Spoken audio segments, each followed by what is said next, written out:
Aláròyé máa wí o. Mákindé ṣí ààfin Olúbàdàn tuntun. Gómìnà ìpínlẹ̀ Ọ̀yọ́ ẹnjiníà Ṣèyí Mákindé ti ṣí ààfin olówó ńlá ilẹ̀ Ìbàdàn.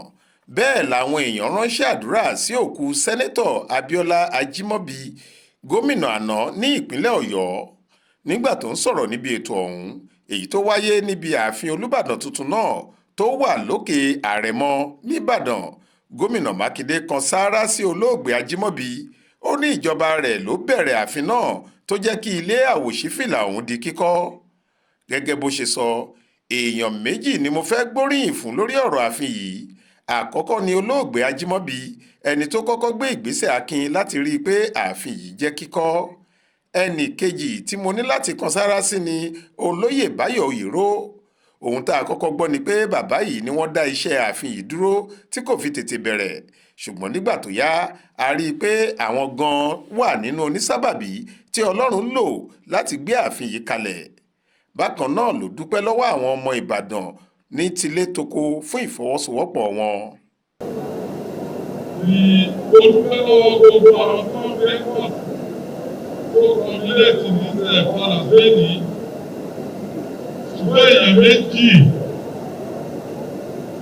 ni máa jẹ́ kí a recognize specially. Àwọn méjì tí mo fẹ́ specially recognize mo fẹ́ dúpẹ́ lọ́wọ́ wọn lẹ́yìn. Ẹni àkọ́kọ́ òun ni gómìnà tí mo gbà fẹ́ lọ́wọ́ wọn. Ọmọ Israel Abíọ́lá Ajímọ́bí.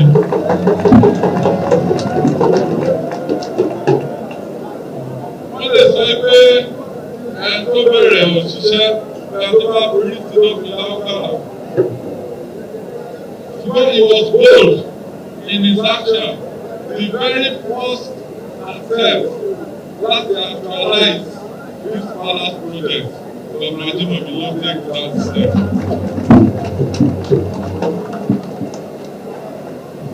So I want to specially recognize him today. Ẹnì kejì tí wọ́n specially recognize Chief Báyọ̀ Oyèrò. Ẹgbẹ́ àwọn àgbà ọmọ ìbílẹ̀ ilẹ̀ Ìbàdàn, ìyẹn Central Council of Ibadan Indigenes CCII, ni wọ́n ṣàgbékalẹ̀ ayẹyẹ ààfin ṣíṣí náà. Nígbà tó ń fi ìdùnnú rẹ̀ hàn sí àṣeyọrí ọ̀hún, ààrẹ ẹgbẹ́ CCII ọba Ajéníyì Ajéwọlé sọ pé ààfin ọba tuntun tí àwọn kọ́ fún àwọn ọba Ìbàdàn yìí ni yóò pa àwọn tó ń pẹ̀gàn Ìbàdàn lẹ́nu mọ́, tí wọ́n máa ń sọ pé ìlú Ìbàdàn tóbi lásán ni wọn ò láàfin ọba. Tó wúlò fún ààbò gidi lódodo ọlọ́rẹ́bù àti gbogbo èèyàn náà ní ẹ̀gbẹ́ ẹ̀gbọ́n yìí. Ní àwọn aláàárín odidi màálù kan ló fún wa pé ká fi ṣe ẹjọ́.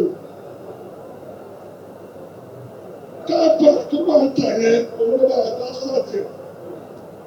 Ó tún ṣe solar system wa níbẹ̀rẹ̀ house. Láti bí ọdún mélòó kan sẹ́yìn ni wọ́n ti bẹ̀rẹ̀ sí kọ́ ààfin tí wọ́n ṣẹ̀ṣẹ̀ ṣí yìí. Olúbàdàn tuntun ọba Owólabí Akínlóyè Ọlákùlẹ́yìn, ẹni tí wọ́n fẹ́ jáwé oyè lé lórí gẹ́gẹ́ bí Olúbàdàn ilẹ̀ Ìbàdàn lọ́jọ́ Jímọ̀ ọ̀sẹ̀ yìí, lolúbàdàn àkọ́kọ́ tí yóò lo ààfin tuntun náà.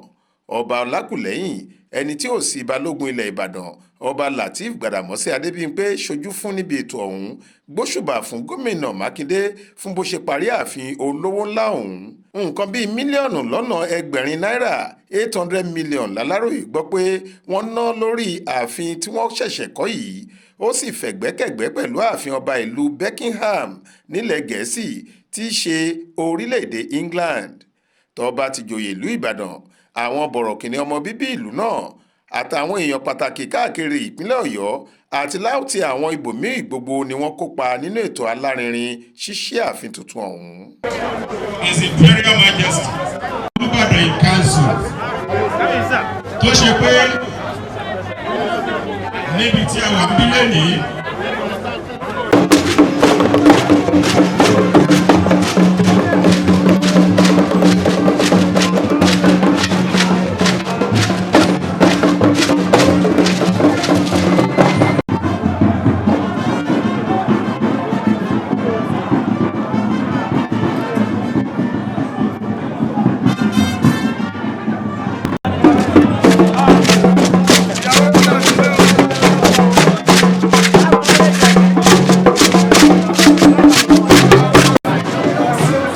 ọláwálé àjàó ló ṣàkójọ ìròyìn yìí fún iléeṣẹ́ tẹlifíṣàn aláròye online tv. Faith Adébọlá ló